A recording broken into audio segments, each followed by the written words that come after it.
بحق یاسین والقرآن الحکیم بحق طٰہٰ والقرآن العظیم یا من یقدر علی حوائج السائلین یا من یعلم ما فی الضمیر یا منفسا عن المکروبین یا مفرجا عن المغمومین یا راحم الشیخ الکبیر یا رازق الطفل الصغیر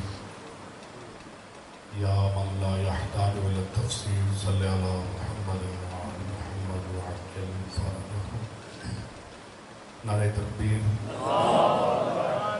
نعرہ تکبیر، نعرہ رسالت، نعرہ رسالت، نعرہ حیدری، نعرہ حیدری، حسینیت، حسینیت، یزیدیت، یزیدیت، اہل بیت دشمنات لعنت، اہل بیت دشمنات لعنت.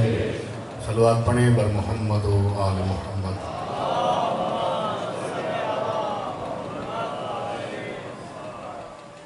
ماشاءاللہ لا حول ولا قوة الا باللہ العلی العظیم. اعوذ باللہ من الشیطان اللعین الرجیم. بسم اللہ الرحمن الرحیم. الحمدللہ رب الاولین والآخرین. الحمدللہ رب الاولین والآخرین. الحمدللہ رب الاولین والآخرین. الحمدللہ رب العالمین والصلاة والسلام علی اشرف الاولین والآخرین. رحمۃ للعالمین شفیع المذنبین الملقب بطٰہٰ و یاسین. مولانا مولا الثقلین سید الکونین امام القبلتین جد الحسن والحسین ابی القاسم محمد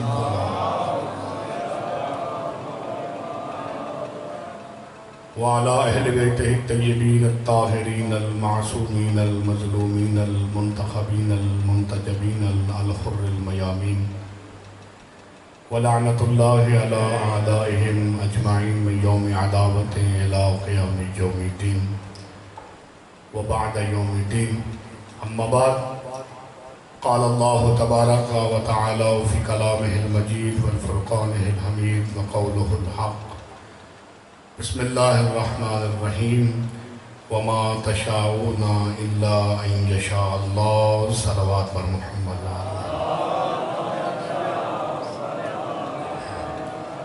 قال امام جعفر صادق علیہ السلام ان فوق کل عبادت عبادہ حب اہل بیت افضل العبادہ. صلوات بر محمد وآلہ.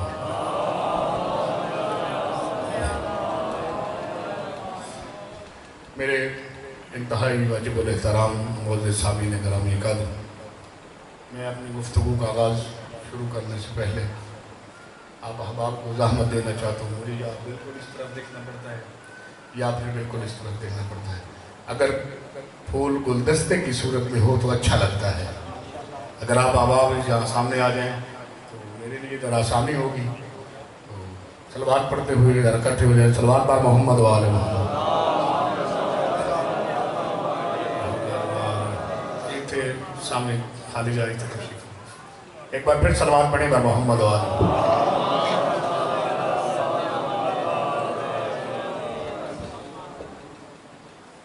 یہی آپ کو اکٹھے کرتے ہوئے مجھے ایک روایت یاد آ گئی، میں آپ کو سنانا چاہتا ہوں. آپ کا اور میرے چھٹے لال ولایت گزر رہے تھے ایک آبادی سے. آپ کا بہت شکریہ، آپ نے حضرت حکیم کی بات کو مان لیا. مولا جا رہے تھے تو ساتھ صحابہ کرام کا مجمع بھی تھا. تو مولا نے پوچھا کہ یہ بستی کون سی بستی ہے؟ کہا کہ یہ آپ کے ماننے والے ہیں. مولا نے ہاتھوں کو بلند کیا اور خدا کی بارگاہ میں دعا کی، میرا اللہ یہ مل کے نہ رہیں. پریشان ہونے والی بات ہے. مولا نے ان کے لیے دعا کی کہ یہ اکٹھے نہ رہیں. پھر آگے چلے تو ایک بستی آئی، ایک گاؤں آیا. مولا نے پھر پوچھا یہ بستی کیسے کہنا؟ مولا یہ آپ کے دشمنوں کی بستی ہے۔ مولا نے کہا کہ اللہ ان کو ہمیشہ آپس میں اکٹھا رکھے۔ اس نتیجے پہ آپ پہنچے۔ صبر تو پھر ہو نہیں سکتا، تو ماننے والوں نے مولا سے عرض کی، مولا اپنوں کو یہ کہا ہے کہ یہ بکھر جائیں، دشمنوں کو نہیں کہا یہ اکٹھا رہے۔ مولا مسکرا کے فرماتے ہیں، محمد کا وارث یہ فرماتا ہے، مولا فرماتے ہیں کہ ہمارے جہاں جہاں بکھریں گے نا، وہاں وہاں بیٹھ کے میری جد علی کا تذکرہ کرتا رہے گا۔ مثال، اگر میں مثال تو کیچڑ میں اگر کوئی پتھر مارا جائے تو کیچڑ پھیلتا ہے، تو مولا کہ یہ اکٹھے رہیں گے، یہ پھیلیں گے نہیں، ہمارا جہاں بھی ہوگا اس کی زبان سے آل محمد کا ہی تذکرہ ہوگا۔ تو میرے واجب الاحترام، یہاں وہ مسئلہ نہیں، یہاں مل کے، کیونکہ مجھے تھوڑی سی کیا ہے بالکل اس طرح، کیونکہ سامنے کو اگر بندہ خطیب جو ہے نہ دیکھے تو پھر پتہ نہیں چلتا کہ کون وہ ہے جو مجلس میں نیندیں کو پوری کرنے کے لیے آتا ہے۔ یہ بھی ہمارے مسائل ہیں لینا۔ تو میرے واجب الاحترام معزز سامعین گرامی گل، آج جس عنوان پہ گفتگو آپ کی خدمت عالیہ میں چند گزارشات اور چند معروضات عرض کروں گا، انشاءاللہ آپ کے لیے فائدہ مند ہوئی، اور کیونکہ یہ مجلس حسین در حقیقت اس درس کی طرح ہے جس درس سے یتیمان آل محمد سیراب ہوتے ہیں، اور یہ باہر میرے کالج یونیورسٹی کے جو طلاب کرام تشریف فرمائے وہ اس بات کو اچھی طریقے سمجھیں گے، یا جو استاد افراد ہیں جنہوں نے ٹیچنگ کی ہے، یہ وہ واحد درس ہے۔ پرائمری کے لیے آپ کو الگ سکول ملے گا، مڈل کے لیے الگ ہوگا، میٹرک کے لیے الگ ہوگا، پھر کالج، پھر ایجوکیشن، پھر ہائر ایجوکیشن، پھر یونیورسٹیز کا سلسلہ ہے، لیکن یہ واحد درس گاہ ہے جہاں بچہ بھی سیراب ہو کے جاتا ہے اور بوڑھا بھی سیراب ہو کے جاتا ہے۔ یہ کسی معجزے سے کام تو نہیں ہے۔ تو میرے معزز سامعین گرامی اکادر، میں نے آپ کے سامنے 2 دن سے جس آیت مجیدہ کی چھوٹے سے جز کی تلاوت کا شرف حاصل کیا ہے کہ اللہ کی ذات اپنے پیاروں اور اپنے حبیب کے پیاروں کے لیے ارشاد فرماتی ہے کہ وَمَا تَشَاءُونَ، کہ یہ وہی چاہتے ہیں، یہ وہی چاہتے ہیں، یہ کرتے ہی وہی ہیں، ان کا میرے علاوہ گزارا ہی نہیں ہوتا اور میرا ان کے علاوہ گزارا نہیں ہوتا۔ یعنی آل محمد کی زندگی، آل محمد کی زندگی کا ہر لمحہ اس کی اطاعت میں، اس کی فرما برداری میں اور اس کی رضا میں صرف ہوا ہے۔ جب ایک بندہ کسی کی اتنی فرما برداری کرتا ہے تو پھر سردار جو ہے اس کی بات کو مانتا ہے۔ اور حدیث قدسی کے بھی جملے ہیں جو آپ نے علماء کرام سے سنے ہیں۔ اللہ نے کہا تھا کن تو کنزن مخفیہ، میں ایک چھپا ہوا خزانہ تھا، میں نے چاہا کہ میں پہچانا جاؤں، تو جو درمیان میں وسیلہ بنا ہے اسے تو آل محمد کہتے ہیں۔ آپ لوگ عبادتیں کرتے ہیں، تیرے اور میرے چھٹے لال ولایت فرماتے ہیں کہ ہر عبادت پہ اور ہر عبادت سے بڑھ کر ایک عبادت ہے۔ جس طرح ہمارے ہاں معاشرے میں مثالیں اس لیے یاد کرتا ہوں کہ میرے سامعین اس کو اچھی طرح سمجھ لیں، ہر زندگی کے ہر شعبے میں میرٹ ہوتا ہے، درجہ ہوتا ہے، طبقہ بندی ہوتی ہے، درجہ چاروں کے بھی افراد ہوتے ہیں، پھر 12ویں سکیل کے، 17ویں کے، 18ویں کے، 22 کے، پھر آئی کی، پھر اسی طرح مراتب ہوتے ہیں دنیا کے ہر شعبے میں۔ اسی طرح عبادتوں میں بھی مراتب ہیں۔ آپ کے ذہن میں ہوگا کہ عبادتوں میں سب سے افضل ترین عبادت نماز ہے، کوئی شک نہیں، نماز اتنی افضل ترین ہے کہ جو اہل بیت کی تعلیمات سے ہمیں ملتا ہے۔ روزہ اپنی جگہ پہ افضل ہے، حج اپنی جگہ پہ، ہر عبادت کا، ہر اللہ کی اطاعت کرنے کا جو بھی طریقہ اللہ نے بتایا اس کا اپنا مقام ہے۔ تیرے اور میرے چھٹے لال ولایت فرماتے ہیں کہ ہر عبادت کے اوپر عبادت ہے، سب سے افضل ترین عبادت جو ہے وہ آل محمد کی محبت ہے۔ اس سے افضل عبادت اور کوئی عبادت نہیں۔ اور یہ خدا کا شکر ادا کیجئے۔ میں نے پہلے بھی شاید جملہ عرض کیا ہے، اکثر میں اپنے مجالس میں عرض کرتا ہوں کہ خدا کا شکر اس لیے ادا کیا کرے کہ اللہ نے تجھے آل محمد کے در کا سوالی بنایا۔ جہاں پوری کائنات کاش ربیع الاول ہوتا تو میں ایک جملہ عرض کروں. آپ نے یہ پی ٹی وی ہوم پہ اگر آپ کا موڈ ہے تو اس رسالت میں آپ کی شان میں ایک جملہ عرض کرتا ہوں. پی ٹی وی ہوم پہ کسی دور میں ایک نعت چلا کرتی تھی صبح 6 بجے. جب ہم چھوٹے چھوٹے ہوا کرتے تھے تو وہاں سنتے تھے کہ شاہ مدینہ یثرب کے والی سارے نبی تیرے در کے سوالی. میں لکھنے والوں کو لاکھوں اور کروڑوں سلام. اگر وہ زندہ ہے تو خدا اس کی توفیقات خیر میں اضافہ فرمائے.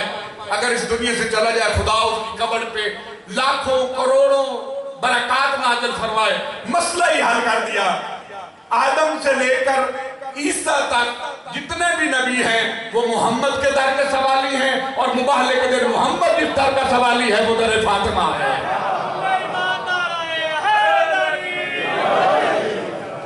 جو احباب تاریخ سے واقف ہیں,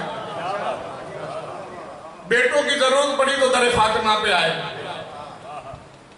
نفس کی ضرورت پڑی تو در فاطمہ پہ آئے, نساء کی ضرورت پڑی تو در فاطمہ پہ آئے.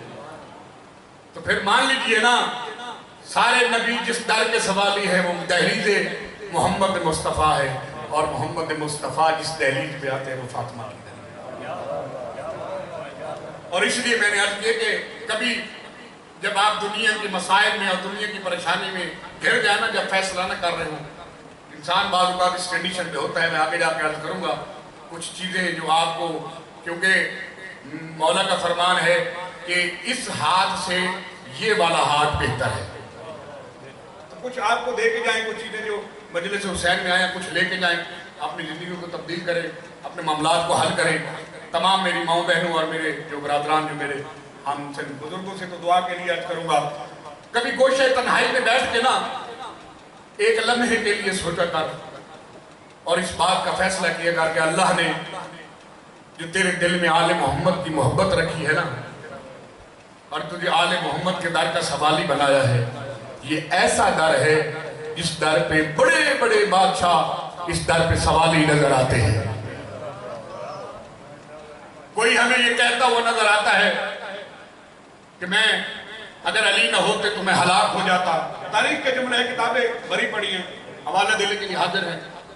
کبھی کوئی کہیں نظر آتا ہے کہ میں اگر 2 سال چھٹے لال ولایت کی خدمت میں نہ گزارتا, وہ کہتا ہے کہ میری زندگی بالکل فضول زندگی تھی. یعنی انہوں نے آل محمد کے در سے لیا ہے. کائنات ان کے در کے سوالی نظر آتی ہے, یہ آپ کو کسی در کے سوالی نظر نہیں. کتنے فخر کی بات ہے. ہر عبادت پہ بڑھ کے عبادت ہے, اور سب سے افضل ترین عبادت جو ہے وہ آل محمد کی محبت ہے. محبت کے تقاضے ہوتے ہیں, کیونکہ یہ منبر حسین ہے, یہاں وہ گفتگو اور ایسے کلمات اور جملے کی ادائیگی ذمہ دارانہ ہونی چاہیے, کیونکہ اس منبر کا وارث یا محمد مصطفیٰ ہے یا علی مرتضیٰ ہے. تو عزیزان محترم, محبت جو ہے نا وہ اس کے کچھ تقاضے ہوتے ہیں.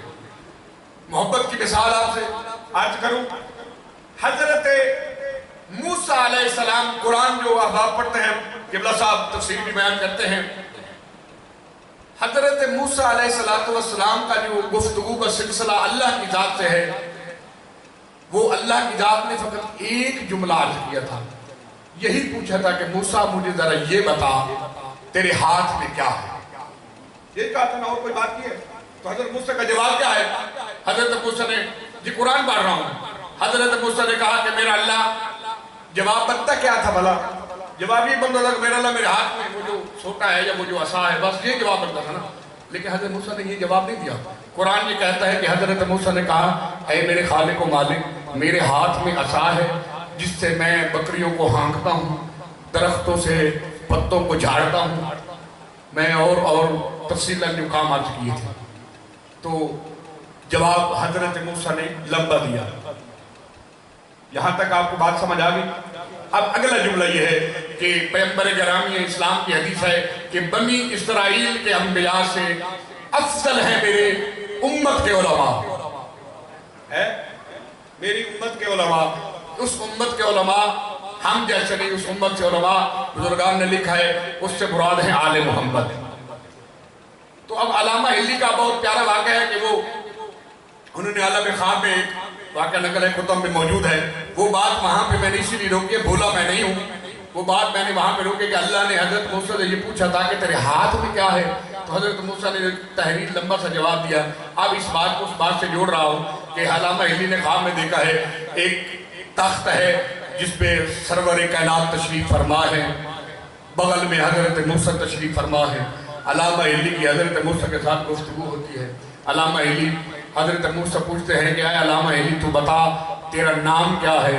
تو اس وقت کہا کہ مجھے لوگ جو میرا مشہور نام ہے وہ ہلی ہے، میں نجف کے فلاں علاقے میں رہتا ہوں، وہاں اٹھ کے میں دہلیز علی مرتضیٰ پہ آ کے آل محمد کا پڑھا ہوا درس دیتا ہوں۔ حضرت موسیٰ نے لمبا سارا جواب دیا، حضرت جناب علامہ ہلی نے بہت لمبا جواب دیا۔ اس وقت حضرت موسیٰ نے کہا کہ علامہ ہلی مجھے یہ بتا، میں نے تو فقط تیرا نام پوچھا ہے، تو اتنی لمبی تقریر ڈال دی۔ اس نے کہا نبی اللہ نے بھی تو آپ سے یہ پوچھا تھا کہ تیرے ہاتھ میں کیا ہے، تو نے یہ کیوں کہا ہے کہ میں عصا میرے ہاتھ میں ہے، میں بکریوں کو ہانکتا ہوں، میں پتے جاتا ہوں؟ تو اس وقت حضرت موسیٰ نے جواب دیا، اے علامہ ہلی یاد رکھ اس وقت میں تھا اس کا عاشق، وہ میرا تھا خالق، میرا جی چاہتا تھا کہ گفتگو کا سلسلہ جتنا بڑا ہو لمبا ہو میں اس کو جاری رکھنا چاہتا تھا، کیونکہ میں اپنے خالق کے ساتھ محل گفتگو تھا۔ علامہ ہلی مسکرائے اور مسکرا کے فرماتے ہیں کہ حضرت متحجر کیا کہتے ہیں کہ موسیٰ آپ بھی اللہ کے نبی ہیں، میں ایک عام سا عالم دین، میرا بھی جی چاہتا ہے کہ میں اولو العزم کلیم اللہ سے ملاقات اور گفتگو کر رہا ہوں۔ جس طرح آپ کو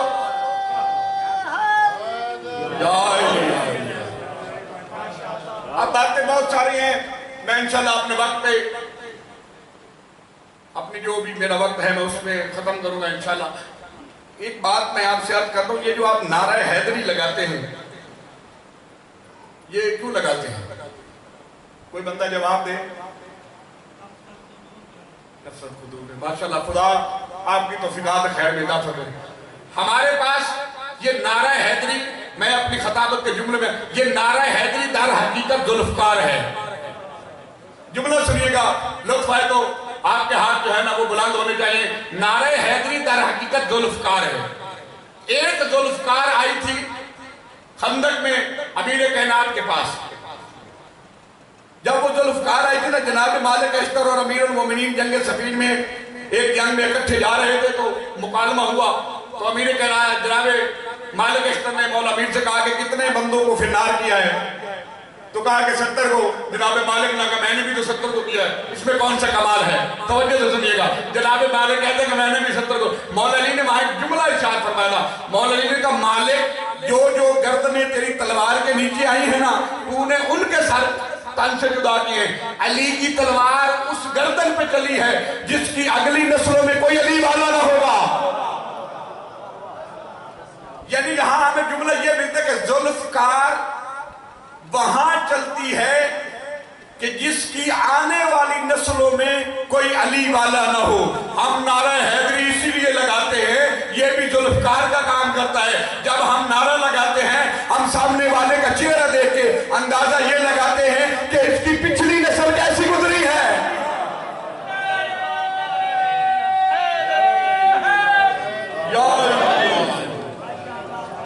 یہ دو ذوالفقار ہیں، ایک علی کے پاس تھی، ایک ہمارے پاس۔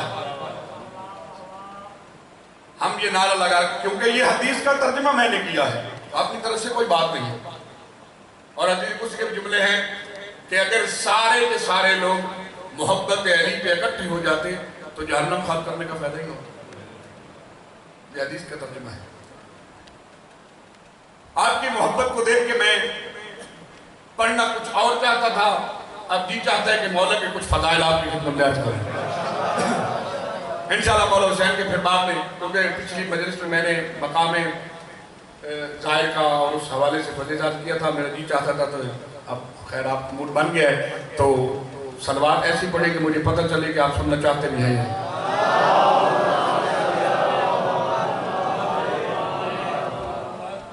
علی ایک ایسی کسوٹی کا نام ہے، ایک ایسے نظام کا نام ہے جہاں لوگ پرکھے جاتے ہیں۔ وہ مشہور واقعہ جو اوائل اسلام میں ایک اژدہا اس چیز کو پرکھنے کے لیے رکھا ہوا تھا. مولا علی کی ولادت سے پہلے کی بات کر رہا ہوں کہ جب بھی کوئی مکہ میں بچہ پیدا ہوتا تھا تو اس کو لے کر اس اژدہا کے پاس جاتا. اگر وہ اس کو ضرر پہنچاتا تو وہ یہ سمجھتے تھے کہ یہ بچہ درست نہیں ہے. اگر وہ اس کو کچھ نہیں کہتا تو اس کو حلال زیادہ سمجھتے تھے. توجہ ہے نا قبلہ؟ یہی تھا نا بیان. اب جب آیا نا ابو طالب کا لال تو وہ لے کے آئے. سنا ہے نا؟ ابھی میرے پاس کاغذ ہے, میں آپ کو مثال دوں. جب آپ کسی کاغذ کو پھاڑتے ہیں نا, ہاتھ وہاں جا کے رکتا ہے جہاں پہ کاغذ ختم ہو جائے. توجہ سے سنے گا, میں کسی نتیجے ہاتھ وہاں پہ رکتا ہے.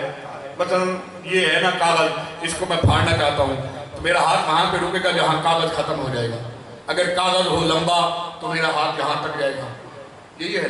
ایک ہوتا ہے, آپ کو سارے کھیتی باڑی کرنے والے افراد ہیں, ایک ہوتا ہے سانپ اور ایک ہوتا ہے اژدہا. یعنی آپ سادہ الفاظ میں ترجمہ کریں تو بڑا سانپ. اب وہ بڑا سانپ جب آیا نا علی حیدر کرار کے پاس, تو مجھے کسی بھی تاریخ کی کتاب میں, طالب علم ہوں, اسلام میں طالب ہوں, کبھی کسی کتاب میں مجھے دکھا دے علی نے جب اس کے دونوں جبڑوں میں ہاتھ ڈالا نا, سب نے یہی لکھا تھا کہ اس اژدہا کے 2 ٹکڑے ہو گئے تھے. یہی سنا ہے نا. اب انہیں یہ بتائیں ایک بچے کے ہاتھ کتنے ہاتھ ہوتے ہیں؟ چھوٹے سے ہاتھ ہوتے ہیں شاید. اس اژدہا اور وہ یا جو بھی کسی ورق کو جو ہے اس کو اگر پھاڑے تو میرے خیال میں چھوٹا سا پڑتا ہے, اس سے زیادہ اور نہیں پڑ سکتا. اب اس کا مطلب یہ ہوا کہ جب علی نے اس کے جبڑوں میں ہاتھ ڈال کے علی نے اس کو 2 حصوں میں جب تقسیم کیا تھا, اس کا مطلب یہ تھا کہ علی کے وہ ننھے ہاتھ نہیں تھے, وہ ید اللہ ہاتھوں سے اس نے 2 ٹکڑے کیے تھے. اگر کوئی کہے بچے کے ہاتھ, بالکل ایسی بات نہیں. میں نے کہا اب کافی افراد تشریف فرمائے, وہ میں جملہ دوبارہ دہرا دوں کہ آپ نے کبھی, کیونکہ جب بھی آپ فضائل سنتے ہیں یا کوئی بات سنتے ہیں, سوچا کریں, اس کو لازمی سوچا کریں. اور جس طرح کہتے ہیں نا تصویر کے 2 رخ ہوتے ہیں, دونوں طرف سے سوچا کریں. بات کوئی خطیب, کوئی واعظ, کوئی مقرر کرتا ہے تو آپ کو سوچنے کا اختیار ہے. توجہ ہے, آپ کو سوچنے کا اختیار ہے. اب مجھے یہ بتائیں کہ آپ نے بزرگان سے یہ سنا ہے کہ 3 دن کے علی نے جب کعبہ میں ولادت, جو سارے معاملات کو چھوڑ کے ایک ہی جملہ عرض کرتا ہوں کہ 3 دن کے علی نے آتے ہی جب رسالت کے ہاتھوں پہ امامت آئی نا, توجہ ہے, جب رسالت, جملہ سنیے گا, جب رسالت کے ہاتھوں پہ امامت آئی, جب رسالت کے ہاتھوں پہ امامت آئی, اللہ جانے کن خیالوں میں بیٹھے ہیں, جب رسالت کے ہاتھوں پہ امامت آئی تو پہلی زیارت جو کی وہ محمد مصطفیٰ کی زیارت تھی. اور زیارت کرنے کے بعد مولا امیر علیہ السلام نے جملہ ارشاد فرمایا, کہا یا رسول اللہ, اگر آپ چاہیں تو علی آپ کو زبور سناتا ہے, علی آپ کو تورات سناتا ہے, جو جاگ رہے ہیں جو سن رہے ہیں, علی آپ کو انجیل سناتا ہے, علی آپ کو قرآن سناتا ہے. یہی بات ہے. قرآن تو اترا نہیں تھا تو مولا نے کیسے کہہ دیا؟ سوچنے کا مرحلہ ہے. قرآن ابھی تک اترا نہیں تھا, علی نے کیسا دعویٰ کر دیا؟ میں کہتا ہوں کہ ہم نے ان کو امام مانا ہے جو دعویٰ کرتے ہیں وہ پورا کرتے ہیں. وہ اس لیے اس مثال کو آپ کی خدمت میں عرض کروں کہ ایک یورپ میں بچہ پیدا ہوا تھا. جب اس کا ٹیسٹ وغیرہ کیا, کیونکہ جب بچے پیدا ہوتے ہیں تو پھر ٹیسٹ کرتے ہیں کہ اس کو خدا نہ خواستہ کوئی بیماری نہ ہو. جب اس نے ٹیسٹ کیا تو اس کے جب برین ذہن کا جو ہے وہ ٹیسٹ کیا تو وہاں جو رپورٹ آئی اس میں وہاں اس طرح کی لہریں بنی ہوئی تھی. آسان لفظوں میں کہوں تو میوزک کی لہریں بنی ہوئی. ڈاکٹر سر پکڑ کے بیٹھ گئے, یہ کیا ہوا؟ چھوٹا سا بچہ اور اس کے ذہن میں میوزک کی لہریں بنی ہوئی ہیں. بڑے پریشان, ادھر رابطہ, ادھر رابطہ, ادھر رابطہ. سارے ڈاکٹر کو اکٹھا کیا. جب کسی نتیجے پہ نہ پہنچے نا تو جس طرح ہر محلے میں ایک آدمی کو سمجھدار سمجھتے ہیں, وہاں ڈاکٹروں میں بھی کوئی سمجھدار تھا. اس نے کہا یہ بات کیونکہ ذہن کی ہے, سائیکالوجی سے تعلق رکھتی ہے, تو آپ اس طرح کہیں کہ کسی ماہر نفسیات کو بلائیں, یہ اس کا مسئلہ ہے. وہاں ایک بڑے ڈاکٹر جو تھے وہ ماہر نفسیات کو انہوں نے بلایا. جب اس کو یہ پورا معاملہ بتایا گیا تو اس نے ہنس کے کہا یہ اتنی مشکل کون سی بات ہے؟ جب بندہ بہت پھنسا ہوا ہو نا تو آرام سے کوئی بندہ آگے کہے یہ کون سے مشکل کام ہے، تو بندے کو تعجب ہوتا ہے. اس نے کہا اتنے دنوں سے ہم جلیل ہو رہے ہیں، ہمیں پتہ نہیں چل رہا کہ یہ کس وجہ سے ہوا ہے. اس نے کہا مسئلہ ہی نہیں ہے، اس کی ماں کو بلائیں. توجہ سے سنے گا. اس نے کہا مسئلہ ہی نہیں ہے، اس کی ماں کو بلائیں، مسئلہ ہی حل ہے. جب اس کی ماں کو بلایا گیا، اس سے اس ماہر نفسیات ڈاکٹر نے پوچھا کہ یہ بتائیے کہ یہ جب آپ کے شکم میں تھا، جب آپ کے یہ پیٹ میں تھا تو آپ کیا کرتی تھی؟ میں نتیجے کے قریب، جب یہ آپ کے شکم میں تھا تو آپ کیا کرتی تھی؟ اس وقت اس عورت نے کہا کہ جب میں گھر کے کام کرتے کرتے تھک جاتی تھی نا، میں کان میں ہینڈ فری لگا کے میوزک سنتی تھی. اس نے کہا مسئلہ ہی حل ہو گیا. ماں کے شکم میں بچہ جب ہوتا ہے، ماں جو کام کرتی ہے وہ بچے پہ نقش ہو جاتے ہیں. اگر آپ کو میں مثال بدل کے کہوں، ایک جملے میں یاد کروں، آغا طباطبائی جو مشہور ہیں، جو سب سے کم سے حافظ قرآن ہیں، جب ان کی والدہ گرامی جب وہ تحقیق کوئی پوچھا گیا کہ قبلہ صاحب صحیح فرمائیں گے، جب پوچھا گیا کہ چھوٹی عمر میں پورا قرآن حفظ کیسے دیا، تو وہ جواب یہ ملا کہ جب وہ حضرت آیت اللہ طباطبائی ماں کے شکم میں ہوتے تھے، جب تھے اس وقت ان کی ماں اکثر قرآن سنتی تھی. توجہ ہے، جب وہ شکم میں تھے وہ قرآن سنتی تھی، جب وہ بچہ شکم میں تھا تو وہ میوزک سنتی تھی. وہ میوزک کے اثرات ہیں. آپ کی چپ میں قربان جاؤں، علی نے اس لیے دعویٰ کیا تھا، بیت اللہ میں جب رہے تھی جناب فاطمہ بنت اسد، بدر میں تھے علی حیدر کرار، اس وقت فاطمہ بنت اسد لوح محفوظ پہ لکھے اس قرآن کا مطالعہ کر رہی تھی جو ابھی تک اترا بھی نہیں تھا.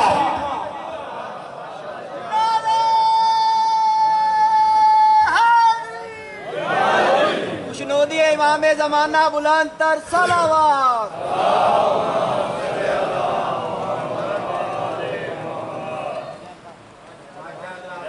یہ کمال کس کا ہوا؟ جناب فاطمہ بنت اسد. یہ وہ مخدرات و عصمت و طہارت ام الائمہ جناب فاطمہ بنت اسد. دور گزرتا گیا. میں آج بھی دوستان سے یاد کر رہا تھا، اگر آپ احباب کا موڈ ہے تو ایک اور واقعہ سنا دوں. تھکے تو نہیں ہیں؟ کوئی بندہ نعرہ سنائے پھر مجھے پتہ چل جائے. سب مل کے یا مولا نے ایک اعلان کیا تھا مسجد کوفہ پہ جب خلافت زہریت مولا آئے تھے کہ سلونی قبل ان تفتنون، کہ پوچھ لو علی سے، پوچھ لو قبل اس کے کہ علی آپ کے درمیان نہ رہے. یہی ہے نا، صاحب نے یہ سنا. جب کوئی بھی انسان کسی شعبے میں دعویٰ کرتا ہے نا، تو جو تھوڑا بہت جانتا ہے وہ دو طرح کے لوگ اس کے پاس آتے ہیں. ایک یہ آتے ہیں کہ یہ اس فیلڈ میں صاحب نظر ہے، اچھا جانتا ہے. مثلا سیاسی کوئی معاملہ ہو تو پھر وہ سیاستدان کے پاس جاتے ہیں. ایک اس غرض سے جاتے ہیں کہ ہم اپنی اصلاح کریں، ایک امتحان کے لیے جاتے ہیں. اب جب مولانا نے یہ دعویٰ کیا تو کچھ لوگ ایسے تھے جو امتحان کی غرض سے آئے تھے. اب توجہ سے سنیے گا، کچھ ایسے تھے جو امتحان کی غرض سے آئے تھے. انہوں نے کہا مولا ہم نے بکری اور کتے کا ملاپ کیا ہے، اس سے ایک بچہ پیدا ہوا ہے، تو آیا یہ حلال ہے یا حرام؟ یہ کس حکم کے اعتبار سے کس زمرے میں آتا ہے؟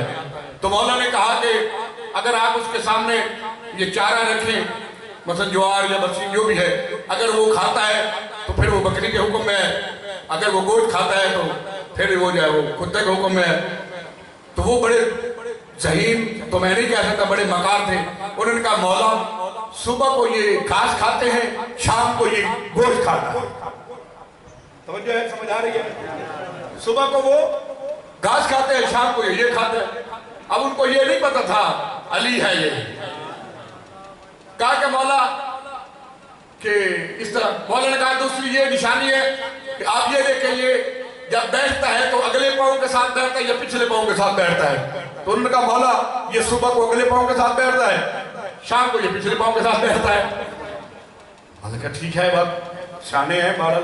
پھر اگلے انہوں نے کہا، پھر مولا نے ایک اور نشانی بتائی. مولا نے کہا یہ بتا جب یہ چارہ یا یہ جو بھی ہے جو کھا لیتے ہیں، یہ جو اگالی جو کہتے ہیں، یہ جانور کھانے کے بعد وہ اگالی کرتے ہیں، مجھے یہ بتا کھانے کے بعد وہ اگالی کرتے ہیں یا نہیں؟ اس نے کہا مولا فرسٹ ٹائم اگالی کرتے ہیں، سیکنڈ ٹائم جو کہتے ہیں کچھ نہیں کرتے.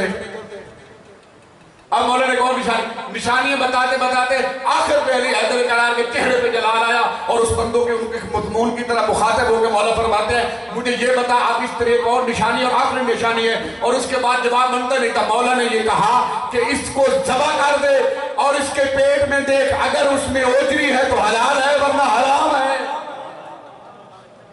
اب ذبح یہ تو نہیں کہہ دیتے مولا ذبح کی اس میں اوجری نکلے شام کو، یہ تو ایسی تو کوئی نہیں تھی۔ علی مولا نے ہر لحاظ سے ہر میدان میں ان کو جواب دیا ہے، کوئی ایسا سوال۔ اور مولا یہ فرماتے ہوئے نظر آتے ہیں، مولا نے حسرت، ایک ہوتی ہے حسرت، آہ نکلتی ہے، مولا آہ لے کے فرماتے ہیں، مولا فرماتے ہیں علی جتنا سخی تھا اتنا مانگا کسی نہیں، اور علی کے پاس جتنا علم تھا کسی نے سیکھا، اس لیول پہ سوال ہی نہیں کیا۔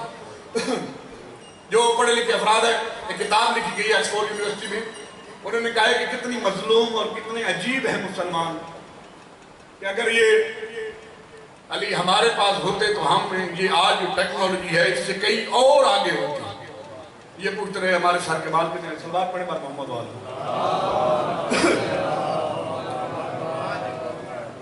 علی کی فضیلت کا اور جملہ سناؤں اگر آپ کی صلوات پڑھیں بار محمد والا۔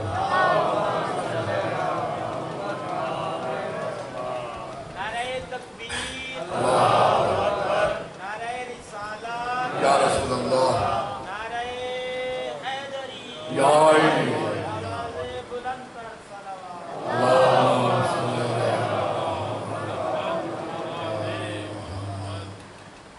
بندہ جو ہے ایک بات یاد آگے عرض کروں، بندہ لمبی مجلس دو صورتوں میں پڑھتا ہے، یا سارے سوئے ہوئے تو پڑھتا رہتا ہے تو یا زیادہ سے زیادہ بولتے رہے۔ آپ سونے والوں میں نہیں، آپ بول رہے ہیں ماشاءاللہ، خدا آپ کی توفیقات ہے، خیر میں اضافہ فرمائے۔ علی کے فضائل سن کے جن کو چہروں پہ مسکراہٹ آتی ہے نا، اندر ٹھنڈک محسوس ہوتی ہے۔ میرے جملے نہیں تیرے اور میرے صادق مولا فرماتے ہیں وہاں سے اٹھ کے گھر چلا جایا کر، وہاں جہاں کے ماں کے قدموں پہ ہاتھ لگا کے ماں کا شکریہ ادا کیا کر کہ میری ماں تو نے میرے باپ کے حق میں خیانت نہیں کی۔ یہ اپنی ماں کو شکریہ ادا۔ مجھے یہ بتائیں، میں اس بندے کو انعام دوں گا، آپ کو پتا میں یہاں تقی بھائی کے ڈھیرے میں ہوتا ہوں، مجھے یہ بتائیں کہ علی کی سب سے بڑی کون سی فضیلت ہے؟ جو جلسے میں تھے وہ نہ بتائے، کیونکہ میں نے وہاں یہ جملات کیا۔ علی کی سب سے بڑی فضیلت کیا تھی؟ پبلی بھائی توجہ ہے، جاگ رہے ہیں؟ علی کی سب سے بڑی، کوئی یہ کہے گا کہ علی بہت بڑا عابد ہے، کوئی یہ کہے گا کہ علی بہت بڑا شجاع ہے، کوئی یہ کہے گا کہ علی محمد مصطفیٰ کا داماد ہے، کوئی یہ کہے گا کہ علی کو حسنین جیسے بیٹے عطا ہوئے، کوئی یہ کہے گا کہ علی خیبر کا فاتح ہے، یہ مختلف چیزیں۔ آؤ میں تجھے بتاؤں علی اپنے زبانی وہ کون سی فضیلت ہے جس پہ علی خوش نظر آتے ہیں، فخر کرتے ہیں۔ علی حیدر کرار، میرے بھائی کوئی رسالت کے گواہ بول رہا تھا، یہ بھی بات قرآن کے مطابق درست ہے، لیکن مولا علی نے جو اپنی زبانی جس پہ فخر کیا ہے، توجہ سے سنیے گا، علی حیدر کرار فرماتے ہیں میں محمد مصطفیٰ کا داماد بنا، مجھے فخر کی کوئی بات نہیں، انکار نہیں ہے، یعنی علی نے اس چیز پہ فخر نہیں کیا۔ علی نے کہا میں خندق کا فاتح بنا، مولا نے فخر نہیں کہا۔ علی نے خیبر کو فتح کیا، علی نے فخر نہیں کیا۔ علی کعبے میں آئے، علی نے فخر نہیں کیا۔ تمہاری توجہ کا طالب ہوں میں، تمہاری چپ پہ قربان جاؤں مبلی بھائی۔ علی نے یہ کہا، علی نے کہا میں نے خندق فتح کی، لیکن علی فخر کرتے ہوئے نظر نہیں آتے۔ علی کعبے میں آئے، علی نے فخر نہیں کیا۔ علی محمد مصطفیٰ کے داماد بنے، علی نے فخر نہیں کیا۔ علی نے حسنین جیسے بیٹے عطا ہوئے، علی نے فخر نہیں کیا۔ پیغمبر گرامی اسلام نے علی کے بارے میں فرمایا یا علی انت قسیم النار والجنہ، علی جنت اور جہنم کی تقسیم کرنے والے بنے، لیکن علی فخر کرتے ہوئے نظر نہیں آتے۔ لواء الحمد کا سایہ علی کے ہاتھوں سے نصیب ہونا تھا، وہ علی نے اس پہ بھی فخر نہیں کیا۔ ہر مومن مرتے وقت علی کی زیارت کرتا ہے، علی نے اس پہ بھی فخر نہیں کیا کہ میں ہر مومن کے سرانے جاتا ہوں۔ توجہ ہے نا، توجہ ہے نا عزیزان محترم، میرے معزز سامعین گرامی قدر، علی سینے پہ ہاتھ مار کے کہتے ہیں کہ علی اس بات پہ فخر کرتا ہے کہ اللہ نے علی کو ابو طالب جیسا والد عطا کیا اور فاطمہ جیسی زوج عطا کی۔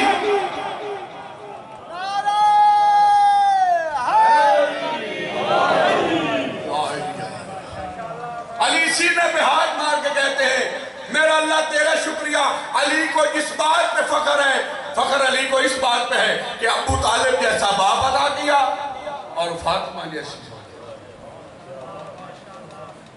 اللہ اکبر۔ لوگ جو مرضی کہتے رہے، ہمیں ان سے کوئی بات نہیں۔ میں تو اکثر اپنی مجالس میں کہتا ہوں کہ ہمیں آل محمد کی فضیلت بیان کرتے کرتے ہم تھک جاتے ہیں، ان کی فضیلت ختم نہیں ہوتی، تو ہمیں دوسری طرف جانے کا تھا کہ بھائی مطلب ہی نہیں بنتا قبلہ صاحب، کیونکہ اللہ نے ہمیں ایسے ہادی عطا کیے۔ اور اسی میں پیغمبر گرامی اسلام کی حدیث یاد آ گئی کہ اگر سارے کے سارے درخت کلمے بن جائے، جس پانی سے آپ پریشان ہیں نا، اگر یہ سارا پانی مل کے سیاہی بن جائے، آل محمد کی فضیلت لکھتے جائیں، سیاہی ختم ہو جائے گی، درخت ختم ہو جائیں گے، لیکن ان کی فضیلت ختم نہیں ہوگی۔ اللہ نے آپ کو ایسے ہادی اور رہبر عطا کیا، اور علی جیسا امام فخر کیا کریں، سینہ چوڑا کر کے لوگوں کو بتایا کریں کہ علی ہمارا امام ہے۔ بندہ وہ ڈرے نا جس میں کوئی عیب ہو، علی تو لا رہے ہیں۔ اگر آپ کو جملہ سمجھ نہیں ہے تو میں ذرا دوسرے الفاظ میں بیان کروں۔ سنتے ہیں علماء کرام کی حدیث کہ علی قرآن کے ساتھ ہے، قرآن علی کے ساتھ ہے۔ متن پڑھ دوں، العلی مع القرآن، القرآن مع علی۔ جو چیز جس چیز کے ساتھ نسبت رکھتی ہے نا، وہ نسبت ایسے نہیں ہوتی۔ مثلا مثال کے ساتھ آپ یہ کہیں کہ یہ جو ستون ہے وہ اس ستون جیسا ہے، کہتے ہیں نا۔ کبھی آپ نے یہ کہا کہ یہ ستون جیسا ہے، کبھی کہا ہے کیوں؟ کیونکہ اس کا رنگ اس کے رنگ کے ساتھ ملتا ہے، اس کا سائز اس کے سائز کے ساتھ ملتا ہے۔ آپ کی چوک پہ کروڑوں سلام، علی قرآن کے ساتھ نسبت ایسے رکھتا ہے جیسے قرآن لرائب ہے ویسے علی لرائب ہے۔ یا علی یا علی۔ قرآن جس صفات کا مالک ہے، علی اس صفات کا مالک ہے۔ قبلہ صاحب تفسیر درس قرآن دیتے ہیں، قرآن کی عظمت کا ایک جملہ عرض کروں۔ دنیا کی کتابوں اور قرآن بات کہیں کی کہاں چلی جا رہی ہے، بہرحال میں اپنے موضوع کو مختصر کروں۔ قرآن دنیا کی وہ واحد کتاب ہے جو پڑھنے والے پہ حکومت کرتی ہے۔ لٹریچر ہے، سکول کی کتاب، میں بھی طالب علم رہا ہوں، ابھی بھی طالب علم دہلیز فاطمہ پہ علم کی خیرات مانگتے ہیں۔ یہ سکول کی 10ویں نامی کی کتاب بچہ اٹھاتا نہ پڑھتا، اس کے بعد یوں کر دیتا ہے۔ کون طالب علم جو باوضو ہو کے 10ویں کی کتاب پڑھتا ہے؟ وہ تو یہ دعا مانگتا ہے کہا استاد آئے نہیں تو میرا کامینہ بن جاوے۔ یعنی دنیا کی آپ جو بھی کتاب اٹھا کے دیکھ لینا، آپ لیٹ کے پڑھ سکتے ہیں یوں کر کے اخبار کی طرح، جہاں آپ کا مرضی، پڑھتے پڑھتے تھک جاتے ہیں۔ قرآن دنیا کی وہ واحد کتاب ہے جس کو جتنا پڑھا جائے اتنا سکون ملتا ہے۔ دوسری کتاب پہ آپ حکومت کر سکتے ہیں۔ آخری بندہ توجہ ہے، دنیا کی کتاب پہ آپ حکومت کر سکتے ہیں۔ حکومت کا مطلب یہ ہے آپ جس کو مثلا کتاب ایسے کھولتے کھولتے درمیان سے پڑھنا شروع کر دیں، اس طرح پھینک دیں، حالانکہ پھینکنی نہیں چاہیے کیونکہ مقایسہ ہے۔ قرآن وہ واحد کتاب ہے جب مسلمان پڑھنے کی گات سے اس کے قریب جاتا ہے نا، قرآن اس بندے سے مخاطب ہو کے کہتی ہے جو مجھے ہاتھ لگا رہا ہے پہلے مجھے یہ بتا تو پاک ہے یا نہیں۔ وہ کہتا ہے جی میں نے غسل کیا پاک ہوں۔ اب قرآن اجازت دیتا ہے کہ تو مجھے اٹھا سکتا ہے۔ کیسے روکا؟ پاک ہے یا نہیں۔ اب اس نے قرآن جب کھولا، اس نے کہا الف لام میم۔ قرآن نے کہا خبردار، یہ تیری اردو کی الف لام نہیں ہے، یہ میری قرآن کی الف لام ہے۔ اچھا آپ یہ کیسے پڑھو؟ کہا اس کو تم ذرا کھینچ کے پڑھ، لمبا کر کے پڑھ۔ اس نے کہا الف لام میم۔ اب بندہ یہ تھا نا، قرآن نے اس لیے کہا تھا کہ میں تجھ پہ حکومت کروں۔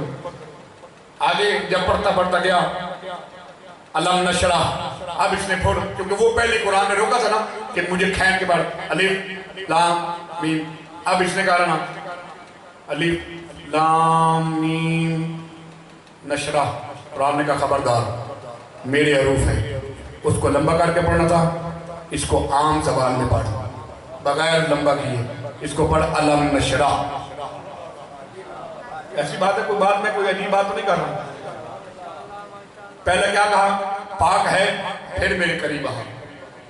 جب قرآن کہتا ہے کہ پاک ہے میرے قریب آ، اب جملہ سنیے گا، جب قرآن کہتا ہے، پھر آخری بندے پہ میں دیکھ رہا ہوں، جب قرآن کہتا ہے کہ اگر تو پاک ہے پھر میرے قریب آ، تو یہ کیسے ممکن ہے کہ علی والے، اگلا جملہ میں مادر کے سامنے کہتا ہوں، کیسے ممکن ہے؟ آیت تطہیر پڑھتے ہو نا، پڑھتے ہو کیا ہے کہ آل محمد سے رچ ایسے دور جیسے دور رکھنے کا حق ہے تھا، ایسی بات ہے نا؟ رچ نجاست پلیدگی کا علی والوں کے ساتھ اور علی کے ساتھ کوئی تعلق نہیں ہے۔ اب قرآن کیونکہ ہم پڑھ رہے تھے، اب اٹھایا قرآن نے کہا کہ یہ میں ہوں اللہ کی کتاب، نازل ہوں محمد مصطفیٰ کے دل پہ، ٹھیک ہے؟ اس کے محافظ کا نام ہے حسین، میرے ایک اپنا ادب ہے، میرا اپنا طریقہ ہے، روبہ قبلہ ہو جا، مستحب ہے نا روبہ قبلہ قرآن پڑھنا، یعنی کہنے کا مطلب یہ قرآن کہتا ہے کہ کہیں اپنی سانس کو لمبا کر کے پڑھ، جملہ میں دینے جا رہا ہوں، مجھے پتہ چلے گا کون سے افراد توجہ میں، قرآن کہہ رہا ہے کہ اپنی سانس کو لمبا کر ایک جگہ پہ، دوسری جگہ پہ قرآن کہہ رہا ہے کہ یہاں سانس لمبی نہیں کرنی، در حقیقت خطابت کے جملے میں عرض کروں، قرآن یہ کہتا ہے کہ تو جتنا مرضی چودھری ہے، جتنا مرضی ملک ہے، جتنا مرضی سردار ہے، تیری سانسوں پہ بھی میری حکومت ہے، تیری سانسوں پہ بھی، یہ ہے سامت قرآن، توجہ، یہ ہے سامت قرآن جو اپنے پڑھنے والے کی سانسوں پہ حکومت کرتی ہے، جو پردہ غیبت میں ہے نا تیرا اور میرا محرمہ امام، وہ ہماری جانوں پہ بھی حکومت رکھتا ہے۔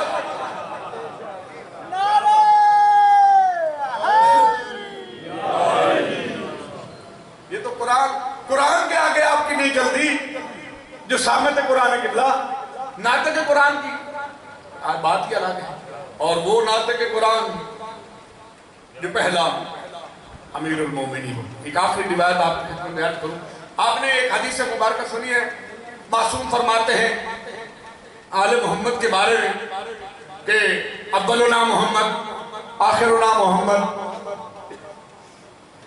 کلنا محمد، ہمارا پہلا بھی محمد ہے، ہمارا آخری بھی محمد ہے، ہمارا درمیانہ بھی محمد ہے، ہم سارے کے سارے محمد ہیں۔ اب یہ حدیث مشہور تھی، لوگوں نے یاد کی ہوئی تھی، پھیلے ہوئے تھے۔ اچھا کسی بندے کو کسی بندے کی بات پہ اعتراض ہونا، وہ اگر ایک موقع پہ سن کے کہیں دور چلا جائے نا، پھر ساری زندگی اس کی گزر جاتی ہے کہ جس پہ مجھے اعتراض ہے نا، اللہ کرے وہ مجھے مل جائے میں اس سے بات کروں، اچھی بات ہے۔ پیغمبر اکرام اسلام نے تو یہ حدیث کہہ دی، پیغمبر اکرام اسلام اس دنیا سے انتقال فرما گئے، علی مرتضیٰ کا دور ہے، وہ مولا چلے گئے، سلسلہ چلتا چلتا چلتا تیرے اور میرے چھٹے لال ولایت کا دور تھا۔ یہ بندہ اللہ جانے کب سے اس نے سنی ہے، کب سے اس کے دل میں اور اس کے پیٹ میں کوئی مرض تھی کہ وہ چلتا چلتا چلتا چھٹے لال ولایت کی خدمت میں آیا، آگے کہتے ہیں کہ مولا، یہ تو میں کہہ رہا ہوں پتہ نہیں اس نے کیا کہا ہوگا، کہا کہ مولا میں نے یہ سنا ہے کہ آپ کے آبا و اجداد آل محمد کے بارے میں حدیث فرماتے ہیں کہ آپ کا پہلا بھی محمد ہے، آپ کا درمیانہ بھی محمد ہے، آپ کا آخری بھی محمد ہے، آپ سارے کے سارے محمد ہیں۔ مجھے یہ بات ہضم بھی نہیں ہو رہی اور مجھے سمجھ بھی نہیں آ رہی، اسی طرح جیسے آپ یہ پچھلے اباب پتہ نہیں سو رہے ہیں، خدا آپ کی توفیقات خیر میں اضافہ فرمائے، ماشاءاللہ سلامت رہے، یہ جو ہاتھ اٹھے مولا غازی عباس کی دھری کے ساتھ لگے، وہ مولا سے اس بندے نے کہا، مولا نے کہا، اس بندے نے مولا سے کہا کہ مولا مجھے یہ بات جو ہے سمجھ نہیں آ رہی کہ آپ کیسے سارے کے سارے محمد ہیں۔ اس وقت مولا نے اس شخص سے مخاطب ہو کے فرمایا، مولا نے کہا بندہ خدا ذرا یہ تو بتا کیا تو قرآن پڑھا ہوا ہے؟ قرآن کی بات ہے تو قرآن کی بات سن۔ کہا جی مولا، ایک جہاں لطیفہ یاد ہے کہ ایک پٹھان کا کوئی معاملہ ہوا ہے تو اس نے کہا کہ آپ قرآن اٹھائیں تو مسئلہ حل ہے، ابھی چھوٹے چھوٹے قرآن آئے ہوئے ہیں نا، تو اس بندے نے نا پٹھان کو، جب کوئی پٹھان بیٹھا تو ماتر کے ساتھ میں ویسے ایک مثال دیتا، شکر ہے نہیں ہے، تو انہوں نے ایک چھوٹا سا قرآن جو بالکل چھوٹے رسم الخط میں تھا اس نے دیا نا، اس نے کہا لڑکا یہ کون سی بات ہے، اگر اس جیسے 50 بھی ہو تو ہم اٹھا لیں گے۔ تو میرے عزیزان محترم، تو اس وقت مولا نے فرمایا کہ بتا کہ تو نے قرآن کو پڑھا ہوا؟ جی مولا۔ مولا نے کہا ذرا قرآن لا، جب وہ قرآن لے کے آیا تو مولا نے کہا یہ کیا ہے؟ اس نے کہا قرآن۔ مولا نے کہا اس کو کھول، جب اس نے کھولا مولا نے کہا پہلے صفحے پہ کیا لکھا ہوا ہے توجہ کیجئے گا، یہ پہلے صفحے پہ کیا لکھا ہوا ہے؟ اس نے کہا مولا سورۃ یاسین۔ مولا نے کہا اس کو بند کر، بند کیا۔ مولا نے کہا پھر کھول، اب پڑھ کیا لکھا؟ کہا مولا سورۃ لقمان، پھر بند کر۔ مختلف سورتوں کے نام آتے رہے، پھر مولا نے کہا آخر میں کہا مولا نے کہا بند کر کے یہ بتا اب یہ کیا ہے؟ وہ بندہ کہنے لگا کہ مولا یہ قرآن ہے۔ توجہ ہے، کیا کہنا مولا یہ قرآن ہے۔ اس وقت تیرے اور صادق، تیرے اور میرے چھٹے لالے ولایت فرماتے ہیں بندے خدا تمہیں ابھی تک سمجھ نہیں آئی ہم کیسے سارے کے سارے محمد ہیں، ہم اسی طرح سارے کے سارے محمد ہیں۔ اگر ہمیں اکٹھا کر دیا جائے تو ہم اسی طرح محمد ہے قرآن کی طرح۔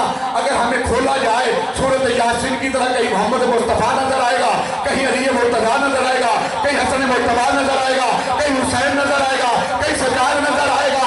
اگر ہم سب کو اکٹھا کیا جائے ہم محمد بنتے ہیں، ہمیں کھولا جائے تو ہم آل محمد بنتے ہیں۔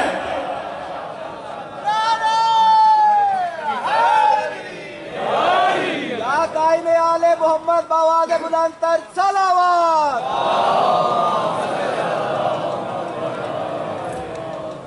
بالکل میرا ٹائم ختم ہو گیا، فضائل میں گزر گیا۔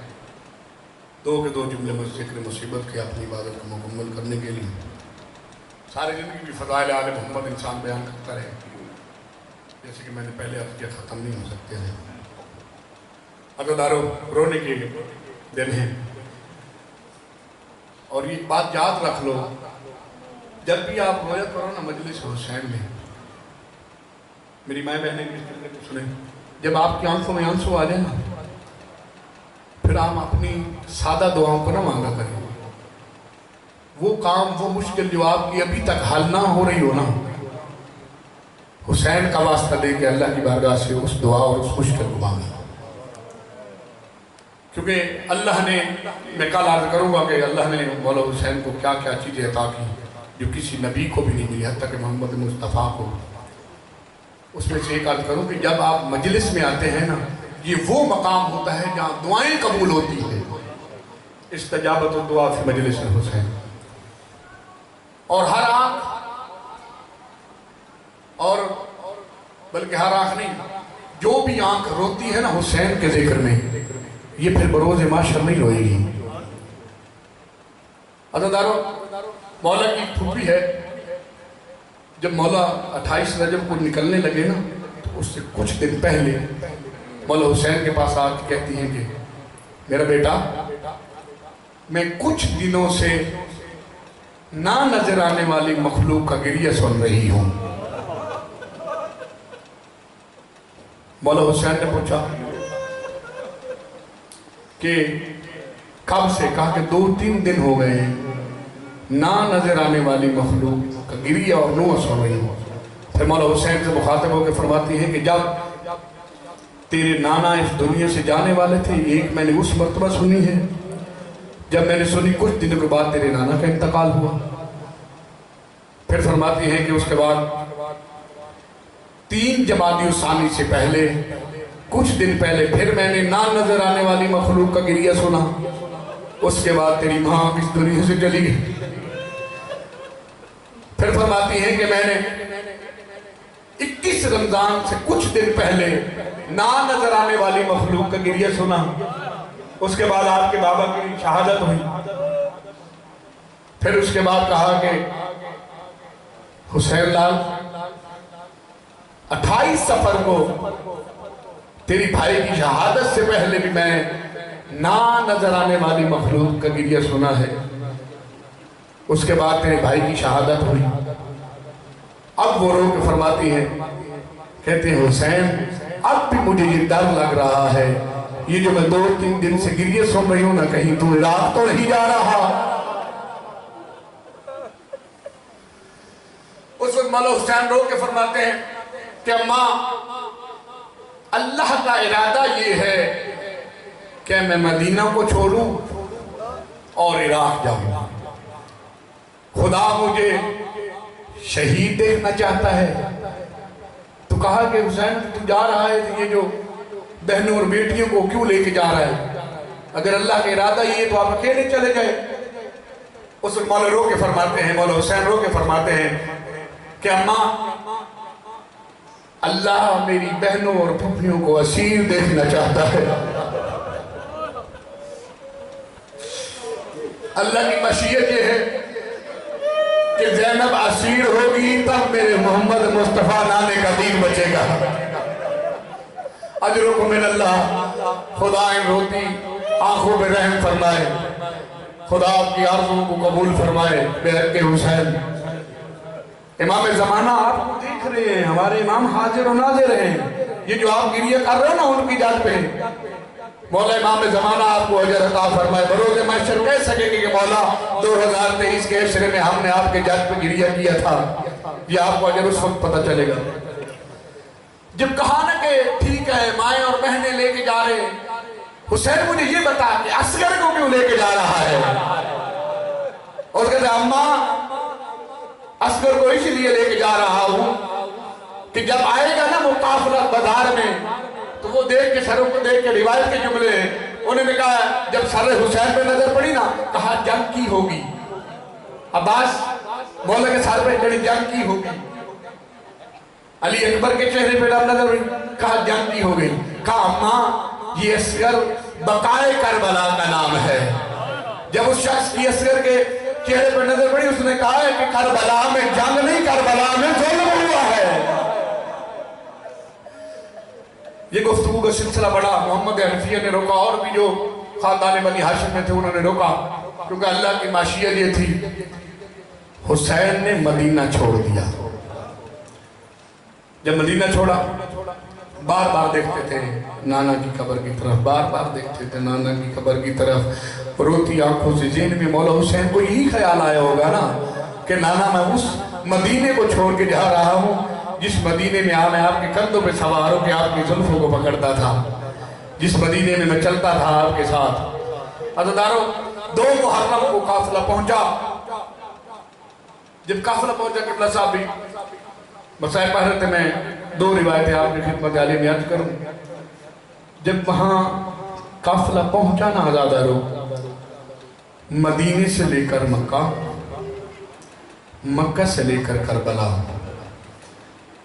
کربلا پہنچنے سے کچھ دیر پہلے خان وعدہ عصمت و طہارت کی جتنی بھی سیدانیاں تھی نا، اس سے پہلے ان کی آنکھوں میں آنسو نہیں آیا تھا۔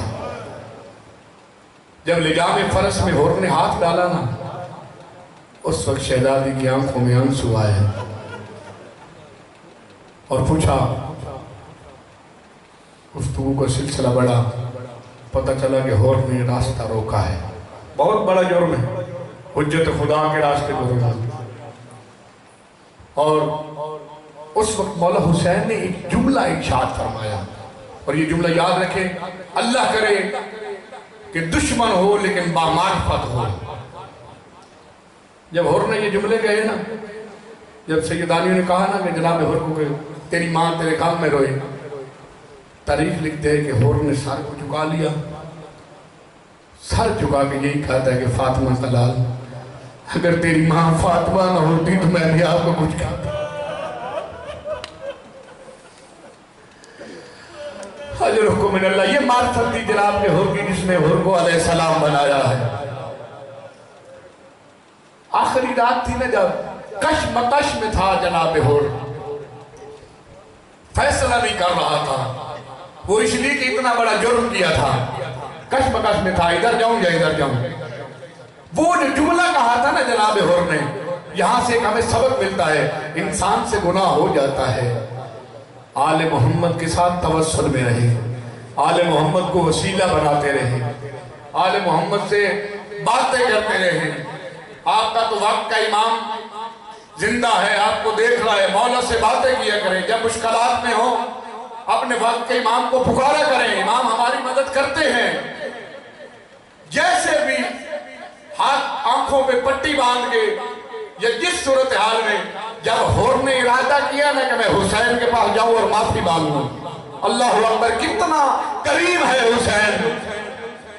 جب آئے نا تو دیکھا ہور اور اس کا بیٹا آ رہا ہے، اللہ اکبر کریمیت کی انتہا ہے۔ ادھر حسین نے عباس سے کہا، عباس میرا مہمان آ رہا ہے، اس کا استقبال کر۔